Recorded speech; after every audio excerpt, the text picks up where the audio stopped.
All right, so as you guys know, we reviewed Blanton's yesterday, and that was my 50th review. So we've done 50 reviews so far. So what we're gonna do today is I'm gonna recap the bottom 10 worst bottles that I scored, the worst possible scores that I have, and then we'll just get better from there. But since it's the worst scores, of course we'll do them in reverse, so the absolute worst bottle is at the end, which some of you guys already know this stuff. But for those of you out in the interwebs that don't know, I've rated 50 bottles. We'll look at the bottom 10, and then we'll keep a running list from now on, and probably do something else similar to this when I get to 100 bottles. So quickly and easily, we'll just get it right going. The 10th worst bottle that I reviewed scored 46, 46 out of 100. And that was the botanist Isla Dry Gin. So this is a gin from the Bruichladdich distillery. It's 46% alcohol. And this thing, I know it. I don't review that many gins, and maybe I don't know that much about gin, but I just kind of reviewed the gin, drunk it neat, just like any other spirit. And this particular one has like a particular deep woods off bug spray kind of note, which I do not like. I don't know if anyone would like.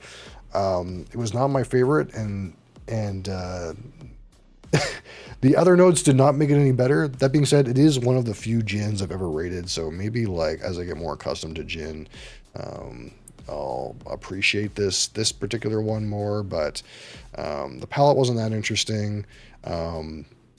Deep Woods Off is not a great note, so that's pretty clear why I ended up with not the most favorable score. So 46 out of 100, which we call that okay. So all of these whiskeys or other spirits are considered okay. None of them were ever bad enough to be poor, which is like less than a 32. So just keep in mind that they're not horrible, but they're pretty bad. All right. So number 9 also scored 46 out of 100. Was the Plantation 20th anniversary XO rum.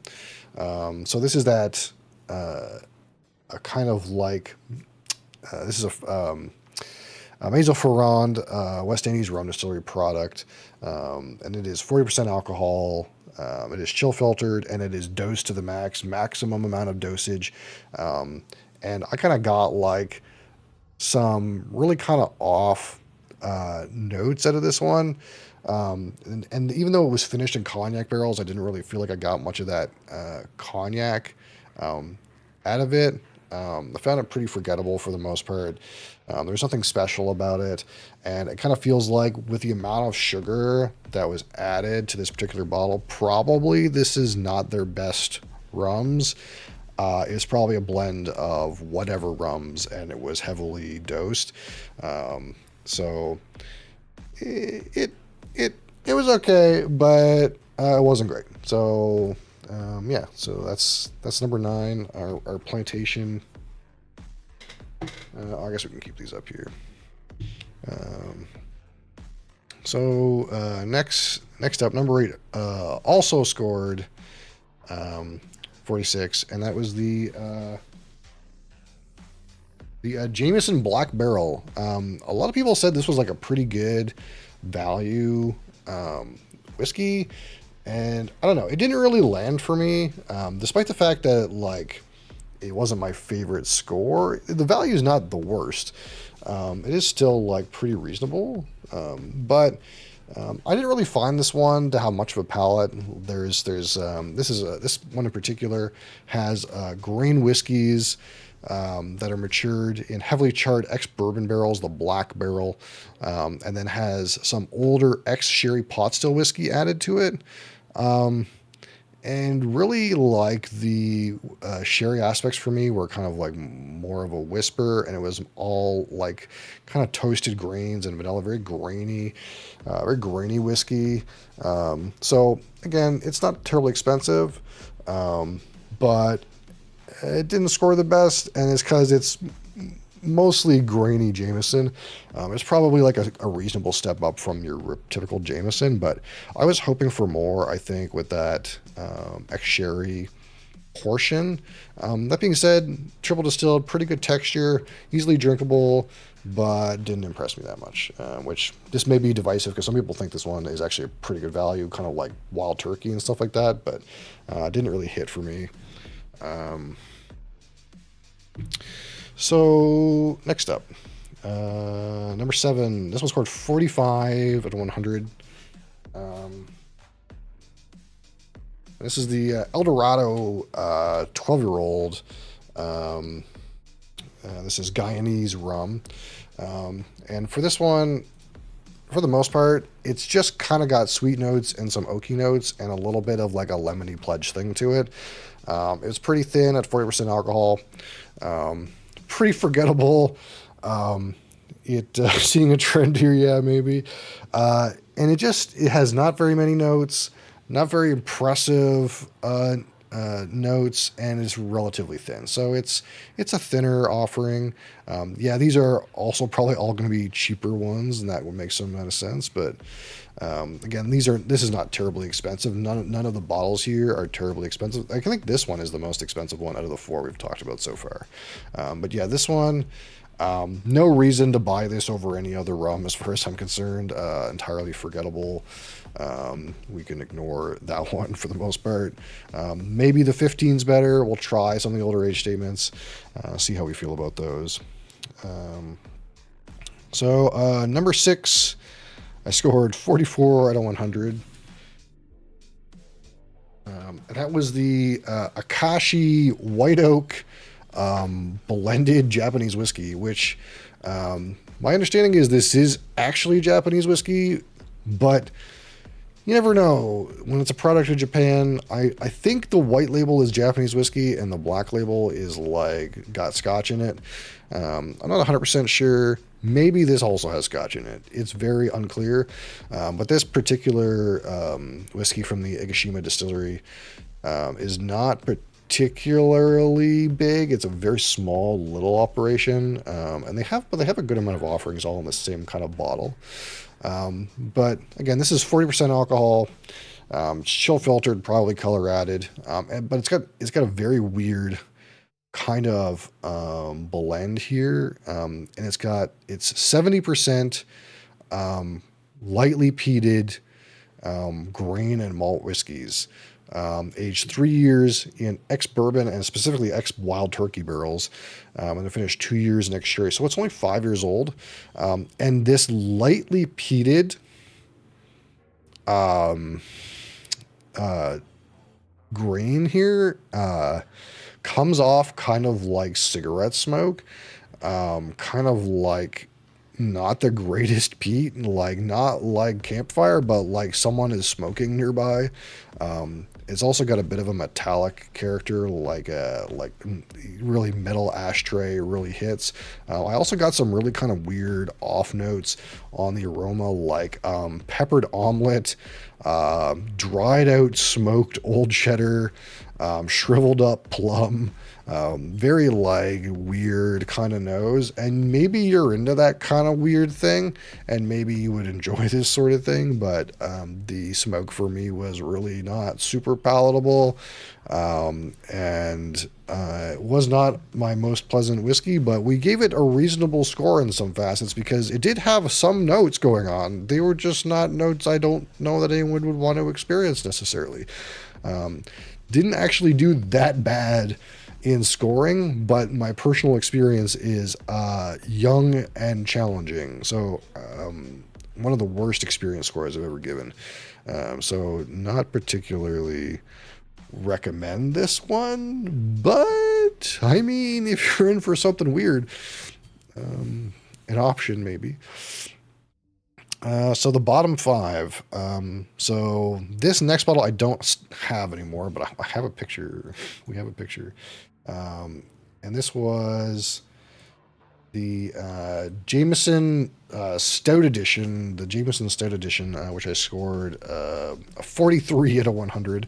Um, and the palate on this one actually saved it quite a bit. Like the aroma is like non-existent. Again, we're talking about most of these 40% alcohol, like this one is. Finish is non-existent, but actually had a pretty good palate. Like the palate was actually not bad. So like if you were going to like use this to shoot, if you're doing shots and you want something a little bit different in flavor, there's some good flavor on the palate of this one. Actually, the palate is not bad. I do like the creamy, like stout portion of this particular whiskey, but really failed on the aroma and really failed on the finish. And it's definitely thin, but palate's really tasty. Actually, pretty good score for the palate, but everything else was not good. So yeah, not the greatest. Not the greatest one here. So next up, also don't have this bottle. So this is our fourth lowest one, which we scored 40 out of 100. Which again, we don't have this bottle anymore because it's dead. But this was the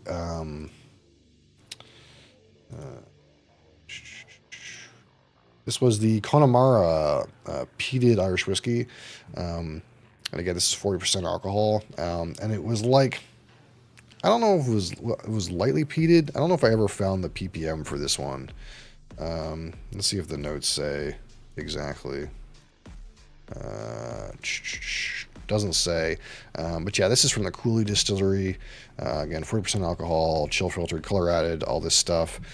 Double distilled, and it's a mix supposedly of 4, 6, and 8 year ex-bourbon peated Irish whiskey. And this one, I don't know if it's mostly 4-year-old whiskey. I don't know what the deal was with this, but this was so fiery and aggressive and hard to get into and metallic.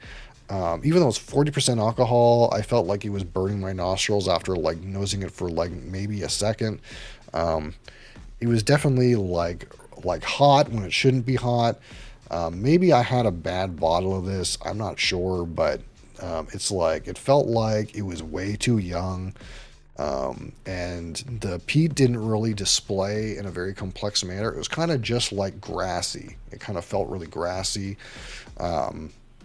And maybe a little bit herbal and a little bit earthy, but very minor. It kind of had some minty notes too, which is maybe related to the peat, but again, kind of like young, metallic, fiery whiskey. It had some apple character and this sort of thing. You could find some redeeming qualities. The nose actually, if you could get into it, was not so bad. The problem was that it was so unyieldly, like it was so hard to get into the nose for me that you couldn't really appreciate what was there because your nostrils were going to burn, despite the fact it was 40% alcohol. So not sure if this just needed more time in the barrel, what the deal is, but it felt like way too like young or new makey or something, and it couldn't enjoy it personally. There is a 12-year age statement of the same product, and maybe that one's better. But yeah, it wasn't great. This particular one. Okay, so what's left? 39 out of 100. The bottom three here. We had the Bacardi, the Bacardi Ghetto Bino. How's it going? The Bacardi 10-year-old. Great picture though. Yeah, I agree. Bacardi 10-year-old 2012 bottling. So this is a rum that, despite the fact that it received a terrible score, I mean, for my standards, like we still call this okay. Like it's not disgusting, right? It's okay. But the problem is, it did one thing. It tasted like sweet molasses and charcoal. Really cool charcoal note. Loved the charcoal note. Really tasty molasses note. I love the the the flavor here, but that's all there is to this. There's molasses and there's charcoal on the nose, maybe a little bit of matchstick and fire pit. So just nothing going on with this. Terribly smooth, terribly drinkable. You could drink this out of a out of a cup like it was Coca-Cola. It's so smooth, but not that interesting for our purposes. So unfortunately, did not score very well, despite being very tasty, very dangerous rum. El Dorado is a good rum, but Barbancourt from Hades, where it's at, yeah, I've never tried any of that. If you haven't clued in, we're talking about the worst rums that I've rated and the worst whiskeys that I've rated. So these are the worst. These are the bottom feeders of my 50 reviews that I've done. So these are not the all stars. Okay. Second to last, 39 out of 100. You knew it was coming. The Canadian Club, the Canadian Club 20-year-old Canadian whiskey, which, quite frankly, I don't understand how. I don't understand how they managed to make this taste like nothing. This has spent 20 years in some kind of barrel, but it drinks like water. There's barely a whisper of flavor. I don't know how they managed it. I don't know how they managed it. How did they manage it? It's 40% alcohol, of course, and yeah, this is Beam Suntory, Canadian Club, blended Canadian whiskey, chill filtered, colored added, blah blah blah. But it's just unreal to me that if you take something bland and age it 20 years, it's still bland. Well, you would think that at least it would taste like wood or something. The barrel's gonna do something to it, but too much water in here. Not sure what happened. Barely drinkable, really. Especially for a limited edition bottling. But yeah, I gave this a water texture score and a 1 out of 15 in personal experience. It's utterly pointless. Do not buy it. Unfortunate. Yeah. These are the lowest scoring experience I think I've ever given, because it's just utterly pointless. It's like not even alcohol. But there is one whiskey that scored worse, okay, which is pretty hard to do, of course. And most of you guys already know what it is. It's 38 out of 100, the worst score I've ever given. Is this thing, the Sexton, the Sexton single malt triple distilled Irish whiskey, which has got a cool bottle. Man, what a cool bottle. This is one of the first reviews I ever did too, so it was an early one, but man, it's rough. Despite the fact that it is 100% sherry matured, and it does have sherry on the nose. Don't get me wrong. You do smell those, those date squares and figs and all that. The palate is non-existent. There's almost nothing on it. It's mostly thin. It doesn't have any redeeming qualities for me. It's like the afterthought of a sherry barrel. It's smooth. It's smooth and easily drinkable. Has a really cool bottle that is impossible to pour. But just the nose is really faint. You do get the raisins in there, but it's not great. Palate basically doesn't have any flavor on it. There is a reasonable finish on this, though. The finish is probably the best part. I rated it the best part. There's a little bit of a finish on this. Why are you so rough to the Irish? I'm not so rough to the Irish. I've got some good Irish ones, but at the end of the day, this was not did not deliver for me. And out of the 50 reviews I've done, this is the worst score still. That being said, I haven't reviewed anything like super duper damning. I haven't rated, for example, Johnny Red or J and B Rare or any like terrible blended things. Only things that I thought were probably maybe going to be good to some degree. So yeah, but out of the 50 reviews, the section is still the reigning the reigning worst review. So yeah, these are the worst. These are the worst ones. So we only get better from here. It only gets better from here. And tomorrow we'll talk about the 10 that were above this. We'll do a fresh crack, of course. But yeah,